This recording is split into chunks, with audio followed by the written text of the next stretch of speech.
आज हम देखेंगे किस तरीके से प्रेजेंट प्रोग्रेसिव यानी कि प्रेजेंट कंटिन्यूअस का उपयोग करेंगे और इसमें बीइंग देखेंगे। बीइंग बी के साथ आपका आईएनजी कैसे जुड़ेगा। बीइंग नहीं, बीइंग शब्द की बात नहीं कर रहा हूँ। बी जैसे एम इज, इनको आइंग के साथ कैसे जोड़ेंगे और साथ में स्पेलिंग देखेंगे आईएनजी। और बहुत सारी चीज देखने वाले हैं प्रेजेंट प्रोग्रेसिव से related. Think about think that तक शुरुआत करते हैं।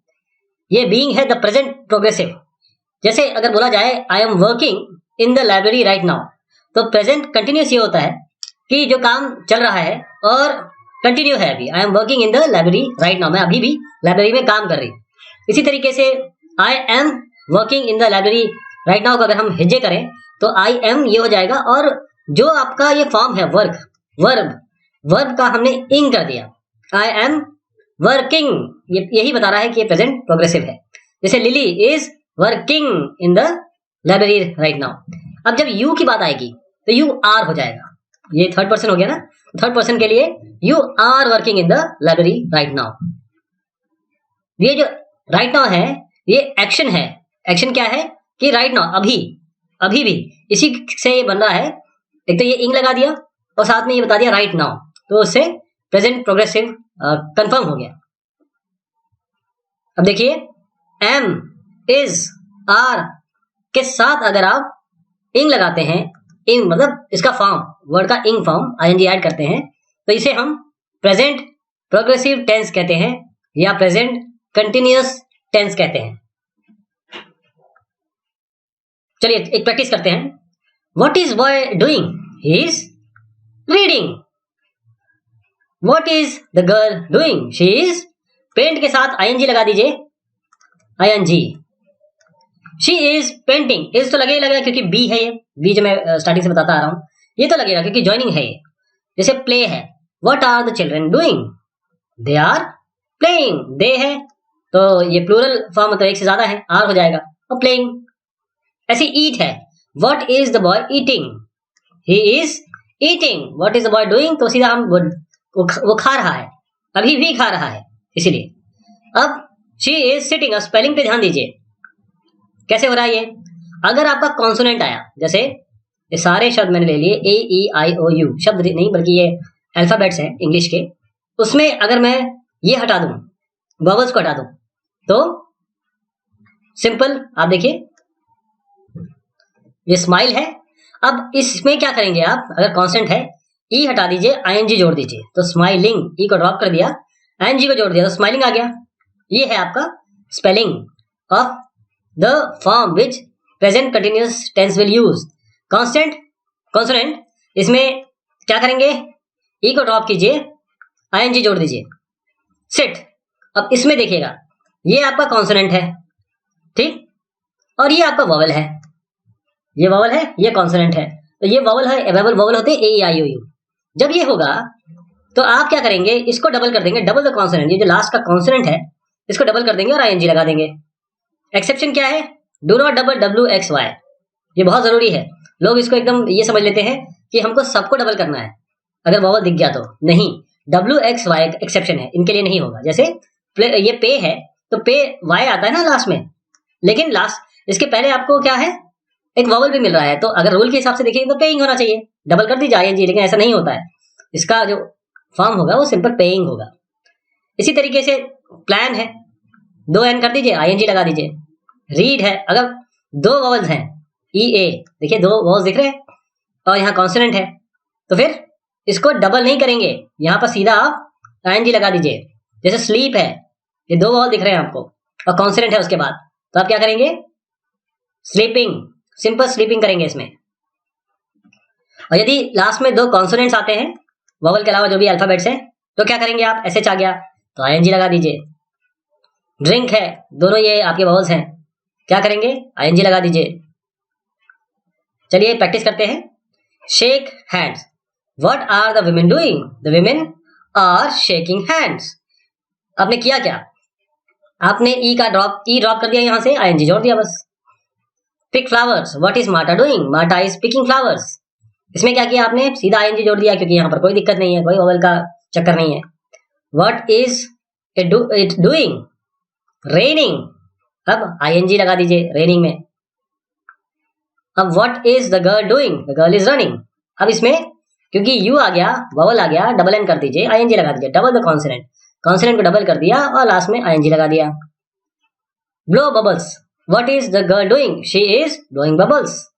अब इसके लास्ट में क्या है, डब्लू, जो हमारा रूल था उसने क्या कहा था कि अगर यहाँ आपको वॉवल दिखता है और यहाँ कॉन्सोनेंट है लेकिन डब्ल्यू एक्स वाई है तो इसके लिए कुछ नहीं करना है, आपको लास्ट में आईएनजी लगा देना है। अब प्रेजेंट जो कंटिन्यूअस टेंस है या प्रेजेंट प्रोग्रेसिव टेंस है, इसके नेगेटिव्स देखिए। He is not studying, he is yawning. I am not studying, I am yawning, am not. तो एम इज आर के साथ नॉट लगा दीजिए और इंग कर दीजिए, मतलब इंग जोड़ दीजिए। जेडा isn't running, is not running, she is walking. Scott and Katie aren't crying, they are laughing, they are laughing. David isn't walking, is not walking, he is riding a bike, riding. Rest verb. चलिए शुरू करते हैं। Steven isn't resting, he is not resting, he is working, working. Take a picture. Miss Taylor dash, she is eating. Miss Taylor is taking a picture, she is not eating. Is Yu Ying walking? Is Yu Ying walking? अब सवाल आ रहे हैं इसमें, तो simple अगर आप छोटा सा सवाल अगर मतलब उत्तर देना चाहते हैं तो आप बोल सकते हैं yes she is, या फिर आप इसका प्रॉपर आंसर देना चाहते हैं तो बोलेंगे she is walking. Are they studying? Yes they are, they are studying. अब देखिए ये क्वेश्चन का वर्ड है, ये बी है और सब्जेक्ट साथ में स्टडिंग लगा हुआ है, मतलब स्टडी के साथ इंग लगा हुआ है, सब्जेक्ट है दे। अब सब्जेक्ट ये होता है जिसके बारे में बात की जा रही होती है, ऑब्जेक्ट ये होता है कि जिसको इस सब्जेक्ट के कारण किसी एक्शन के कारण फायदा हो रहा होता है या उस पर एक्शन हो रहा होता है। तो अगर हम वे आर दे स्टडिंग करेंगे तो सीधा इसका इन द क्लासरूम कह सकते हैं, अगर आप शॉर्ट आंसर देना चाह रहे हैं तो। और अगर लॉन्ग आंसर देना चाह रहे हैं तो they are studying in the classroom. अब देखिए what are they washing the car, short answer they are washing the car. इसी तरीके से what are they washing the car, because it's, ये बेसिकली वाई है यहाँ पर क्वेश्चन वर्ड, WH फॉर्म कहते हैं इसको, व्हाट, व्हेन, वाई। तो why are they washing the car, because it's dirty. Long answer होगा they are washing the car because it's dirty. चलिए प्रैक्टिस करते हैं। Is Anchal dash, yes she is, Anchal is working on her car, is Anchal working on her car. क्या सवाल होगा थोड़ा जज करिए, जिसका उत्तर ये हो सकता है yes he is, James is feeding the birds, is James feeding the birds, yes she is, Ines is drinking coffee, is Ines drinking coffee, no it isn't, it's raining, is it snowing or is it raining। अब simple present tense versus the present progressive, यानी जो हमने simple present tense देखा था उसका क्या relation है और क्या अंतर है, डिफरेंस क्या है प्रेजेंट प्रोग्रेसिव में। तो he eats pancakes every morning, ये आपका सिंपल प्रेजेंट टेंस है, जो आपका स्टेटमेंट होता है, जो होता ही होता है, जो एक फैक्ट है, ठीक। तो स्टेटमेंट हो गया he eats pancakes every morning, David rides every day. तो सिंपल प्रेजेंट से जो हैबिट होती है, जो यूजुअल एक्टिविटीज होती है, जो डेली होती है, ये है सिंपल प्रेजेंट टेंस में। और यदि इसी को आप प्रेजेंट प्रोग्रेसिव बनाना चाहते हैं तो ये हो जाएगा he is eating pancakes right now, David is riding right now. तो एक्शन से पता चल गया नाउ लगाने से कि ये अभी हो रहा है, right now.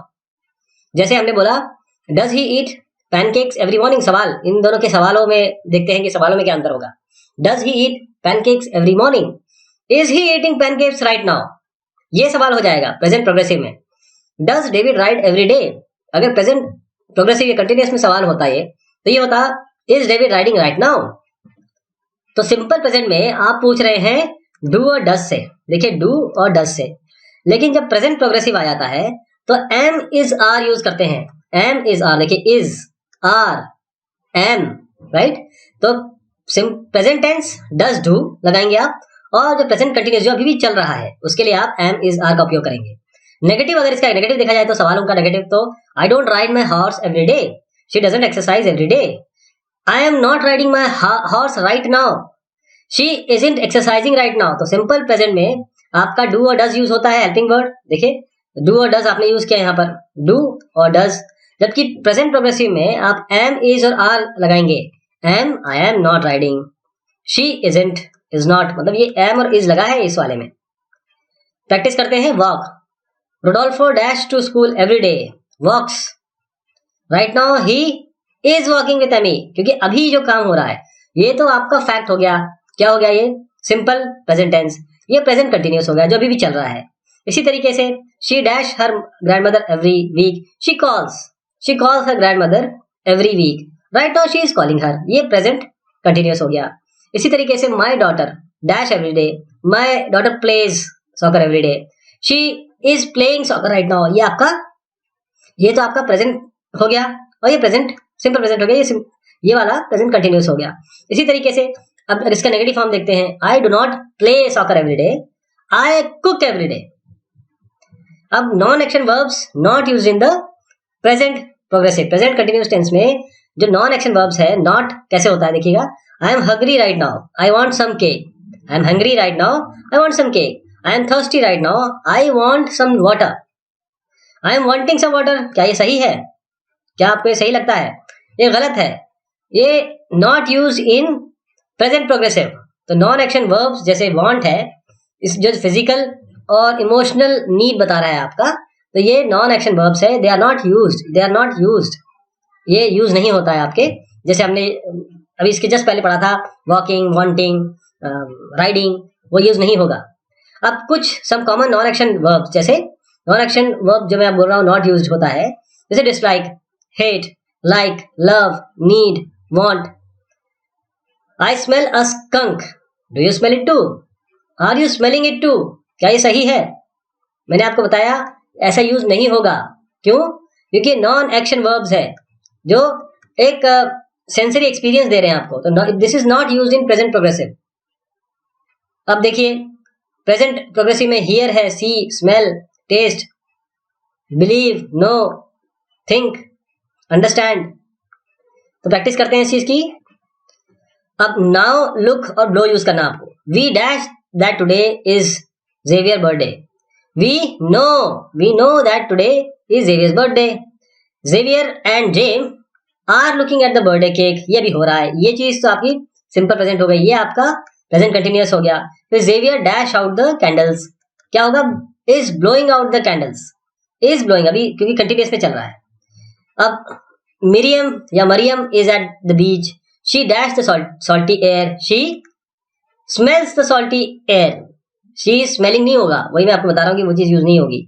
She dash the seagulls singing, she hears, she is hearing नहीं, she hears, she smells, she wants to stay at the beach forever. अब देखते हैं see, look at, watch, hear और listen to. She is looking at her watch, she sees the house. तो see जो है आपका non action verb है, तो हम ये नहीं लिखेंगे she is seeing the house, she sees the house. She is looking at her watch, she wants to and. तो लुक एट जो है ये एक्शन वर्ब है, देखिएगा। Looking at, this see is not action verb. Looking at जिसमें हो रहा है, कोई काम हो रहा है, तो ये एक्शन वर्ब है। यहां पर हम इज लुकिंग एट लिख सकते हैं। She is watching the children, क्यों हमने वॉचिंग कर दिया, इज वॉचिंग। अब आप सोच रहे होंगे कि इन्होंने तो कहा कि वॉच होना चाहिए, लुक्स होना चाहिए, लेकिन क्योंकि वो नॉन एक्शन वर्ब्स है, ये एक्शन वर्ब्स है, तो इसलिए यहाँ पर he is watching the children. I hear, ये देखिए हियर की बारी आ गई। I hear the car horn, hear यानी नॉन एक्शन वर्ब है, तो इसमें अगर लिसनिंग लगा दें आप, तो he is listening to his favourite song, ठीक। I hear the car horn, but he is listening to his favourite song, दोनों ही उसी समय हो रहे हैं, दोनों ही प्रेजेंट कंटिन्यूअस फॉर्म में है। अब प्रैक्टिस करते हैं। My brother dash TV, my brother is watching TV, is watching TV, क्योंकि केवल यही चीज है जो ये एक्शन वर्ब है। अब they dash their baby, they are looking at, जैसे लुक एट को यूज करना है। अब हियर और listen to. The train traces और tracks are close to our house, we hear the trains every night, या ट्रेन एवरी नाइट। अब ट्रेन तो खैर डबल फॉर्म हो गया, और इसमें यहाँ यूज करेंगे here, we hear the trains every night, जितनी भी जाती हैं हम सबको सुनते हैं। Grandpa dash to music, grandpa is listening to music. अब सवाल है थिंक अबाउट और think that. I think about my daughter every day, I think about my daughter every day. तो इसमें आई थिंक अबाउट और फिर हर अगेन नाउन, ये फॉर्मेशन है। दूसरा देखिए, I am thinking about her right now, I think about her every day, ये तो एक फैक्ट हो गया, ये हैबिट हो गई। लेकिन अगर मैं अभी सोच रहा हूं, तो I am thinking about her right now. इसी तरीके से I think that this game is fun, I think that, अब थिंक दैट देखिएगा, थिंक अबाउट हो गया, I think that this game is fun. Joe thinks that the test is hard, ऐसा नहीं होगा कि Joe is thinking that the test is hard, Joe thinks, you think that the bug is cute. अब I, जब यहाँ की आई और you की बात आ गई तो थिंक हो गया, जहां हम थर्ड पर्सन की बात करें वहां थिंक्स हो गया। क्या ये सही है? I am thinking about that, I am thinking that the game is fun, ये गलत है। जैसे मैंने आपको बताया कि यहाँ पर इस तरीके का फॉर्म नहीं आएगा, थिंकिंग नहीं होगा, thinks. I think that the game is fun, I think that he is nice, I think he is nice, I think that he is nice, I think he is nice. तो think that और think, इसका दोनों का मतलब ही same होता है। तो I think that he is nice, I think he is nice. अब प्रैक्टिस करते हैं। I dash math is difficult, I think that, ये यूज करेंगे, मैथ इज डिफिकल्ट। अब थिंक दैट और think about, Inez dash her home town a lot, think about होगा इसमें क्योंकि वो उसके बारे में सोच रही है। अब Max dash reading is fun, Max think that reading is fun. तो ये हमने बात की आज बहुत सारे शब्दों की जो प्रेजेंट प्रोग्रेसिव या प्रेजेंट कंटिन्यूअस को बनाते हैं। बहुत शुक्रिया, बहुत मेहरबानी आपका।